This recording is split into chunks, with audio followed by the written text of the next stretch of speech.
Hello. Today we're diving into a real-life cyber espionage case that reads like a spy thriller. The U.S. Department of Justice has unsealed charges against two Chinese nationals accused of a sophisticated cyber attack campaign. Their alleged target critical COVID-19 research at the height of the pandemic.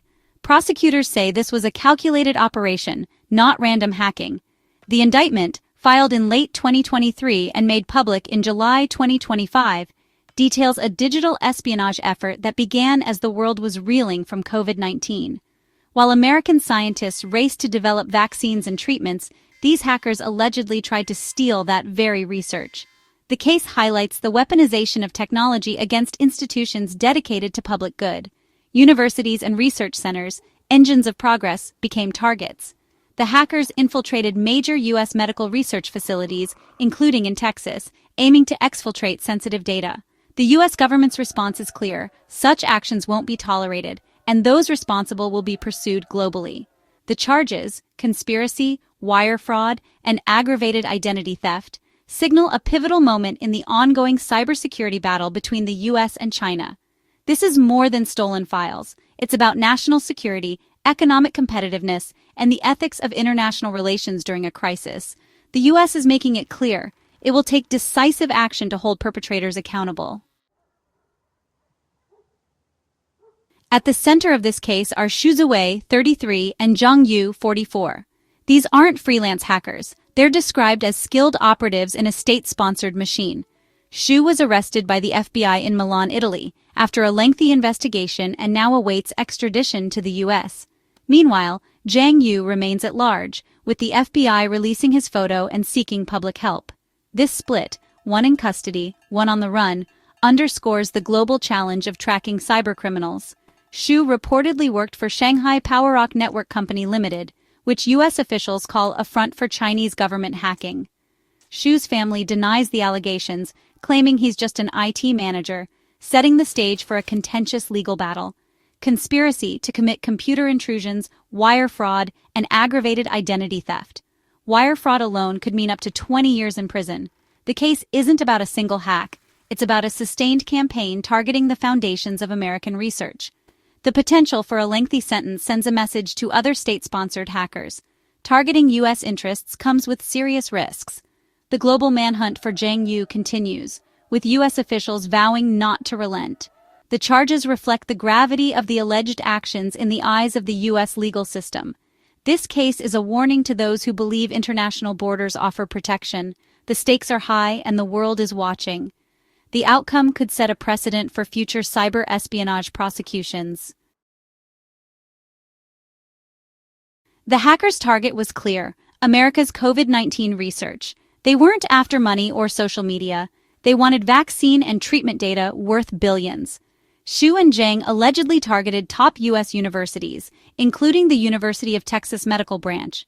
They sought access to the emails and files of leading immunologists and virologists.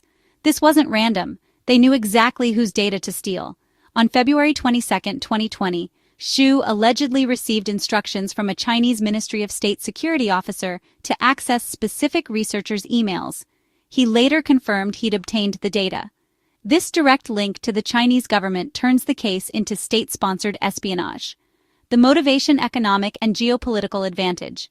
By stealing research, China could leapfrog years of development and gain global influence. The theft was a shortcut to scientific and strategic power during a global crisis. It's a stark example of exploiting a pandemic for national gain. How did the hackers get in? They exploited hidden vulnerabilities in Microsoft Exchange Server. Using zero-day flaws, unknown to Microsoft at the time, they installed web shells, giving them secret, persistent access. This digital backdoor let them move through networks undetected, escalate privileges, and steal sensitive research. They specifically targeted the email accounts of top medical researchers, intercepting communications and downloading critical data. The operation was stealthy and highly effective, leveraging flaws their targets didn't even know existed. The broader campaign affected over 12,700 U.S. organizations, not just universities. The group behind it, known as Hafnium, demonstrated the ability to inflict massive damage. The university breaches were just one part of a much larger, coordinated attack. Xu and Zhang weren't acting alone. They're accused members of Hafnium, a notorious Chinese state-sponsored hacking group. Hafnium operates under China's Ministry of State Security, with a history of targeting Western entities. The indictment details direct communications between Xu and a Shanghai State Security Bureau officer, showing a clear command structure. Xu was instructed to target specific COVID-19 researchers and report back on his progress. The hackers' mission extended beyond medical research. They also searched for political intelligence, including U.S. policy on China and Hong Kong. Xu's employer, Shanghai PowerRock Network Company Limited, is described as a front for government hacking. This model gives China plausible deniability, but investigations have exposed the deep ties between these companies and state intelligence. The case exposes not just individuals, but the broader ecosystem of front companies and handlers behind China's global cyber espionage. It's a rare look inside the machinery of state-sponsored hacking. The U.S. government's response is forceful and public. Indicting Xu and Zhang is a clear message. Cyber espionage is a serious federal crime with real consequences. Xu's arrest in Italy shows the global reach of U.S. law enforcement. Extradition would bring him to trial in Texas, a powerful symbol of American justice. The charges carry decades of potential prison time, serving as a deterrent to other hackers. This case is part of a broader crackdown on Chinese state-sponsored cyber operations. Recent months have seen multiple indictments and arrests targeting Chinese intelligence activities. The U.S. is making it clear, cyber attacks on American interests will be met with relentless pursuit. U.S. officials didn't mince words after the indictment. U.S. Attorney Nicholas Ganjai called the hacking of American universities an attack on scientific innovation, not just intellectual property theft.